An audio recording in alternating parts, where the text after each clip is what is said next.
Bismillahirrahmanirrahim. Alhamdulillahirabbil alamin. Wassalatu wassalamu ala asyrafil anbiya'i wal mursalin Sayyidina Muhammad wa ala alihi wa sahbihi ajma'in. Pertamanya saya mengucapkan jutaan terima kasih kepada sahabat pengerusi majlis saya, Saudara Firdaus. Juga saya mengalu-alukan kesemua kedatangan rakan-rakan perjuangan pemuda dalam Konvensyen Pemuda Amanah Negeri Terengganu bagi kali tahun 2021. Salam sejahtera dan salam hormat kepada tuan-tuan dan puan-puan semua. Saya juga pertamanya itu mengucapkan jutaan terima kasih juga kepada tetamu kita yang diraikan pada malam ini, iaitu Saudari Nur Taqafah Nurdin, Ketua Wanita Muda Amanah Nasional Warda Terengganu. Dari Angkatan Muda Keadilan Terengganu, Saudara Wan Haikal yang banyak kali bersama dalam siri perjuangan kita Pemuda PH di Terengganu ini. Ketua Pejuang Muda Terengganu, Saudara Syahir Ibrahim, rakan-rakan pimpinan pemuda amanah Terengganu sekalian, perwakilan-perwakilan pemuda dan pemerhati yang saya raikan. Saudara-saudari semua, alhamdulillah syukur kita kehadap Allah kerana dengan limpah kurnianya itu dan izinnya dapatlah kita bersama-sama pada malam ini menghadiri Konvensyen Pemuda Amanah Terengganu bagi tahun 2021 dengan satu pembaharuan dengan mengadakannya secara maya pada ketika ini. Ini adalah kali pertama konvensyen kita diadakan secara online ataupun maya seumpama ini kerana keperluan untuk kita mematuhi SOP yang telah ditetapkan oleh pihak kerajaan. Marilah kita sama-sama mendoakan semoga wabak COVID-19 ini yang sedang melanda negara pada ketika ini berakhir dengan segera dan mudah-mudahan pada tahun-tahun yang mendatang kita akan dapat mengadakan konvensyen secara bersua muka seperti biasa.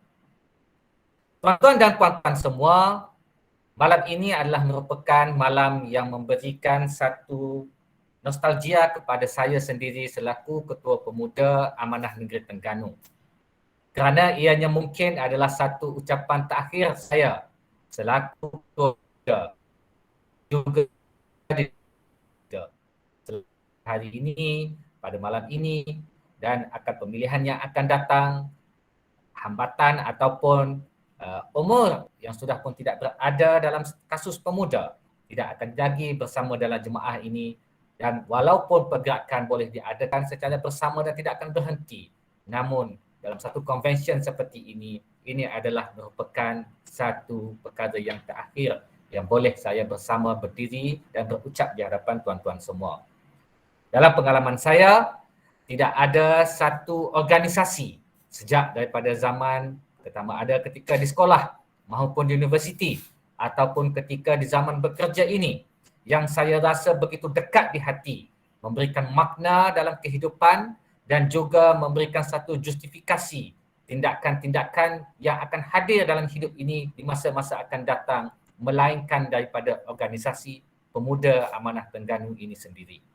Ini adalah sesuatu organisasi dan institusi yang cukup saya rasa bangga, harmoni dan juga memberikan satu motivasi yang berpanjangan. Tuan-tuan dan puan-puan semua, tema konvensyen kita pada tahun ini dipilih berbunyi sebagai pemuda itu memimpin perubahan. Secara linguistik atau bahasanya untuk kita memahami mengapa perlu memimpin, dan memimpin itu ialah sebagai satu kerja yang mengetuai, menerajui, mencetus dan berada di saf hadapan. Begitulah tabiatnya pemimpin. Manakala perubahan itu pula secara semantiknya itu bolehlah kita maksudkan sebagai satu anjakan, inovasi, keluar daripada rutin kebiasaan yang biasa, berfikir di luar kotak dan mencabar diri. Perubahan-perubahan di inilah yang akan datang itu memerlukan kepada satu kepimpinan yang betul-betul kuat dan mempunyai satu jati diri. Kerana apa? kerana perubahan itu akan datang bersamanya itu cabaran. Tidak mungkin dalam satu-satu perubahan yang ingin dicapai itu tidak datang bersamanya perkara-perkara yang mencabar diri. Maka kita perlulah di Barisan Pemuda ini mempunyai satu sikap dan karakter untuk berani mengambil apa jua risiko di dalam kehidupan ini. Dengan begitu, barulah boleh kita sebutkan bahawa pemuda itu menerajui dan memimpin perubahan. Kerana apa? Kerana di dalam lanskap mana-mana pun perjuangan, bermula sama ada daripada sudut faktanya, sejarahnya, mahupun terbit di sana itu adalah kata-kata pujangga, semuanya menunjukkan bahawa pemuda itu adalah merupakan pilar atau fundamental kepada sebarang perubahan-perubahan yang perlu dan boleh dilakukan. Kalau kita telusuri daripada segi sejarahnya perjuangan-perjuangan Islam kita, pasti akan ada tokoh-tokoh daripada pemuda yang menjadi kebanggaan dan penggerak dalam satu-satu perubahan. Kita biasa mendengar nama-nama seperti Abu Ubaidah Al-Jarrah dan juga nama-nama besar seperti Sultan Muhammad Al-Fatih. Mereka ini yang mencapai kemenangan dan mereka itu adalah yang membawa perubahan dan mereka adalah pemuda. Cetusan dalam lanskap politik yang bersifat global seperti terjadinya Arab Spring di negara-negara Arab juga dicetuskan oleh pemuda. Pemuda yang terlibat pada asalnya itu di Tunisia bukanlah pemuda yang datang daripada mana-mana satu aliran bangsawan, tetapi hanya pemuda biasa yang menjual sayur-sayuran di tepi jalan yang akhirnya membangkitkan satu perubahan sehingga meruntuhkan satu-satu pemerintahan diktator.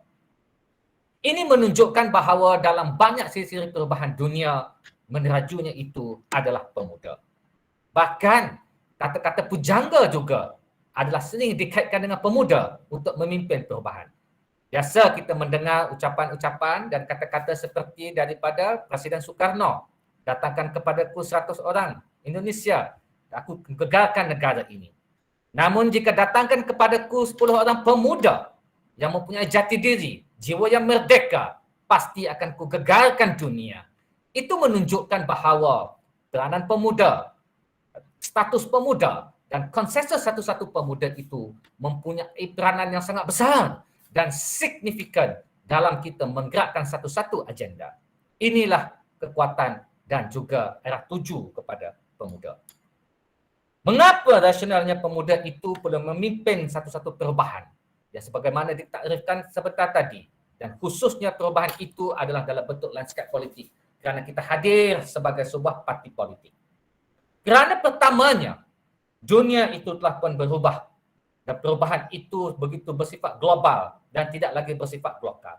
Ianya tidak lagi berbentuk eksklusif. Ianya adalah inklusif. Ianya tidak ada lagi border ataupun sempadan. Apa kesannya apabila perubahan-perubahan bersifat seperti ini? Kerana dengan perubahan di tahapnya seperti ini, tiada lagi apa yang disebutkan sebagai susunan yang berbentuk perdana. Ataupun yang kita sebutkan ditentukan oleh mana-mana satu-satu pentadbiran ataupun satu-satu doktrin sahaja. Kalau dahulu kita ingin mendapatkan sebarang berita ataupun mendapatkan maklumat, kita hanya ditentukan oleh warta perdana, sama ada televisyen, surat khabar ataupun buku-buku dan majalah yang membentuk fikrah dan cara fikir yang ditentukan searah ataupun satu arah sahaja. Tetapi perubahan-perubahan yang ada pada hari ini adalah berbentuk custom. Ianya direka dan dicerap melalui sesuatu yang boleh kita akses secara sendiri. Maka ini adalah satu perubahan yang besar. Dunia telah bergerak begitu jauh. Pemuda perlu mengisi perubahan ini. Hari ini kalau kita ingin mencari maklumat, kita tak tengok lagi di dalam televisyen ataupun mendengar radio. Kita boleh terus saja menyaksikan perkara yang kita ingin saksikan itu dengan hanya menekan handset di hujung jari kita. Terus saja kita boleh melayar YouTube. Kita juga boleh mencari maklumat dengan hanya menggoogle di handset. Juga kita boleh untuk melihat apa-apa berita, perkhabaran melalui media-media sosial. Ini adalah satu bentuk perubahan yang sangat besar yang berlaku dalam revolusi ketamadunan manusia. Dan ini menuntut satu perubahan juga kepada kita untuk rasional memimpin perubahan itu. Kerana perubahan-perubahan yang disebut tadi tidak boleh diisi dengan cara fikir yang lama. kita pemuda perlu memimpin, membina konten di dalam custom-custom yang telah pun ada di tangan-tangan dewasa dan juga belia kita pada hari ini. Oleh kerana maklumat itu dan juga cara fikir, arah tuju sudah berbeza, akses yang pelbagai, maka pemuda perlu hadir untuk mengisi dengan konten-konten yang berkualiti. Inilah rasional mengapa perlu untuk pemuda itu memimpin satu-satu perubahan. Keduanya, mengapa rasional pemuda perlu memimpin perubahan juga? Ialah kerana, terutamanya dalam perjuangan parti politik, parti hanya boleh membina falsafah. Parti hanya boleh membina dan menunjukkan destinasi. Parti boleh menentukan arah tuju. Tetapi parti tidak boleh memberitahu kita bagaimana cara menuju ke arah itu. Parti tidak boleh menentukan cara kita berlari. Parti tidak boleh menentukan kenderaan apa yang kita ingin naiki. Parti tidak boleh menentukan kasut apa, selipat apa, pakaian yang bagaimana untuk kita menuju destinasi itu. Kerana parti hanya boleh bersifat dalam bentuk membentuk paradigma dan juga falsafah-falsafah yang perlu diisi apabila kita sampai ke destinasi tersebut, ke dalam proses tersebut, untuk agar ianya berdasarkan kepada syariah dan juga pandu arah moral, kompas yang betul. Tetapi bagaimana ia ini dilakukan dan bagaimana strateginya itu? Ianya menuntut kepada kreativiti dan inovasi. Maka kerana itu, pemuda perlu mengisi perubahan ini agar kita boleh capai kepada matlamat yang ingin kita capai itu dengan cara yang cepat, terbaik dan juga holistik. Namun, dalam kita mengejar perubahan-perubahan itu, perlu juga kita mempunyai indikator-indikator yang betul untuk pemuda isi bagi menuju ke masa depan itu. Pertamanya, perubahan-perubahan yang ingin kita lakukan itu mestilah berdasarkan kepada orientasi pasaran atau disebut sebagai market driven. Apa yang orang inginkan, yang berbentuk custom made, apa yang orang cenderung, itulah perkara-perkara yang sepatutnya kita bangunkan pengisiannya. Jangan kita melakukan sesuatu perkara dalam satu bentuk yang disebut sebagai syok sendiri sahaja, yang akhirnya hasilnya itu, walaupun dilihat sebagai, walaupun hasilnya itu kelihatannya ada hasil, sama ada secara mekanikal maupun secara organikal, namun sebenarnya ianya hanyalah dalam bentuk tafsiran yang memberikan erti kata kita saja yang perasan. Keduanya, hasil perubahan dalam perubahan-perubahan yang ingin kita lakukan itu mestilah ianya boleh diukur. Ia boleh measure. Dan measure ini ataupun ukuran ini, ia datang dengan angka-angka yang boleh kita telah. Ianya perlu mempunyai target dalam perubahan yang ingin dibuat. Target itu mungkin boleh saya sifatkan pertamanya sebagai G, growth ataupun sebut perkembangan. Di sini mungkin boleh menuju kepada pertambahan dalam bentuk kawasan atau penambahan dalam bentuk organisasi atau pertambahan dalam bentuk medan, tempat untuk kita sampai kepada channel-channel yang diperlukan oleh masyarakat. Keduanya ianya datang dalam bentuk E ataupun employee. Tapi kita buanglah maksud employee itu, kita signifikankan bukan ia sebagai pekerja, tetapi kepada penggerak parti, orang-orang muda. Ianya perlu boleh diukur. Ia boleh memberi result yang akan meningkatkan orang muda untuk datang berpartisipasi di dalam parti.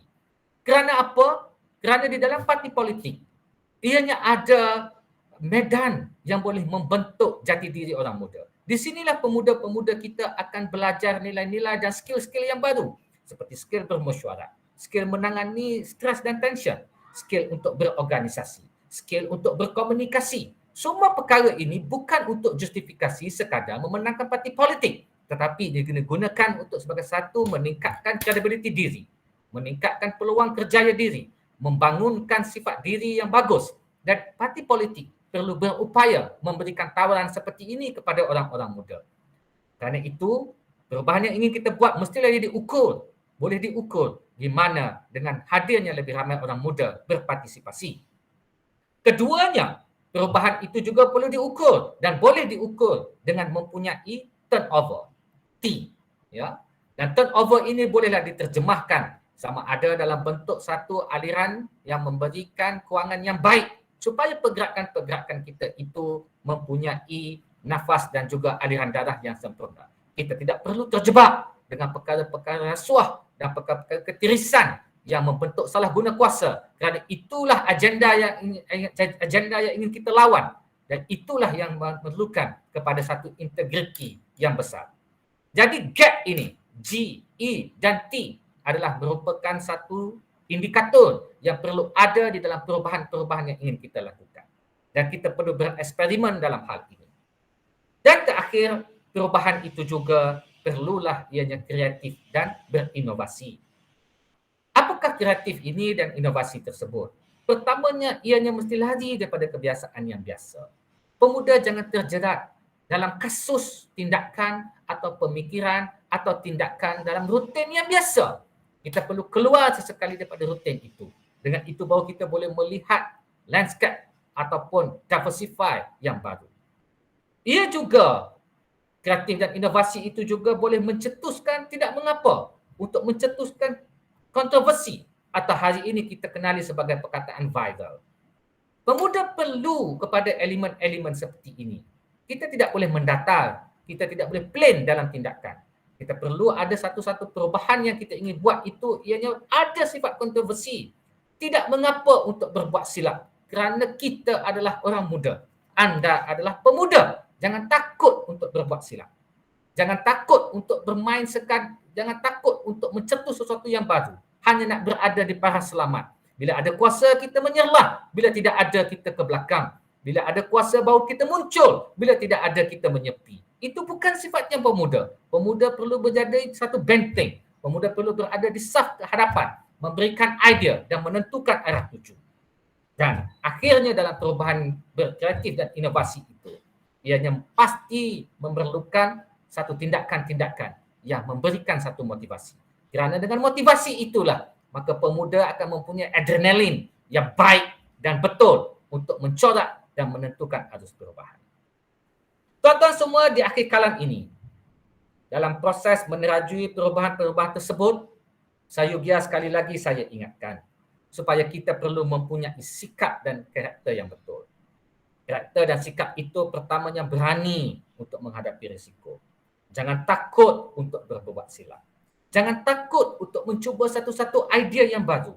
Jangan takut untuk melakukan walaupun kita kecil dan kerdil. Jangan takut untuk membuat satu congakan ataupun agakan yang mungkin sama-sama tetapi dijangka mempunyai hasil yang baik di suatu masa. Dan dalam proses itu berjalanlah. Ya, asalkan ia berjalan. Kalaupun kita tidak mampu untuk berlari, kita berjalan dan jangan berlari kerana untuk mengekalkan kondisi. Kerana apa? Kerana perjuangan dan hidup ini adalah satu perjalanan dan ianya bukan satu pelarian. Terima kasih. Semoga dengan itu saya mengharapkan selanjutnya di masa-masa hadapan pemuda amanah terus menerajui perubahan. Sekian, wabillahi taufiq wal hidayah. Wassalamualaikum warahmatullahi wabarakatuh. Terima kasih.